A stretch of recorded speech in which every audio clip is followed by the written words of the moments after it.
একটা সাধু নাই, গুরু নাই, মহা নাই, যারা রাস্তার নামে দাঁড়ায় বলতে পারে আয় সবাই আয় একত্র হয়ে নামি, তা তো কেউ বলে না, তা তো কেউ এগিয়ে আসে না। তাহলে কেন পিছনে লাগবে? এই সাজি যেহেতু আমি চিৎকার বাড়ি, আমার পিছনে লেগে বসে নেই। এই জমি মালার কেস, ডাকাতের কেস, ছিনতাইয়ের কেস, মেয়ে লোকের কেস আরম্ভ করে আমাকে টস নচ করে দিচ্ছে আমাকে।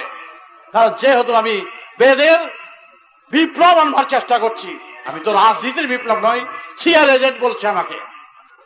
হ্যাঁ, আমি রাজনীতি বা গদির লোভে যাচ্ছি না, আমি যাচ্ছি আমার সমাজকে যেই অন্ধকারে ডুবিয়ে রেখেছে, বেদের যে সুরের থেকে বেসুরে রেখেছে, সেই সুরকে জাগিয়ে দেওয়ার জন্য আমি ঘরে ঘরে আমি সেই সুরকে জাগিয়ে দেওয়ার চেষ্টা করছি। আমি গুড়িগুড়ি করে পয়সা রোজগার করছি না, গুড়িগুড়ি করে আমি টাকা সংগ্রহ করছি না, কারণ আমার এটা আদর্শ, আমার ধর্ম। আমার অভাব আছে, আমার অর্থের প্রয়োজনীয়তা আছে, কিন্তু সেই অর্থের প্রয়োজনীয়তা মেটাবার জন্য শনি রাহু বলে আমি শান্তি সস্থানের সুযোগ নিয়ে সমাজকে বিভ্রান্ত করছি না।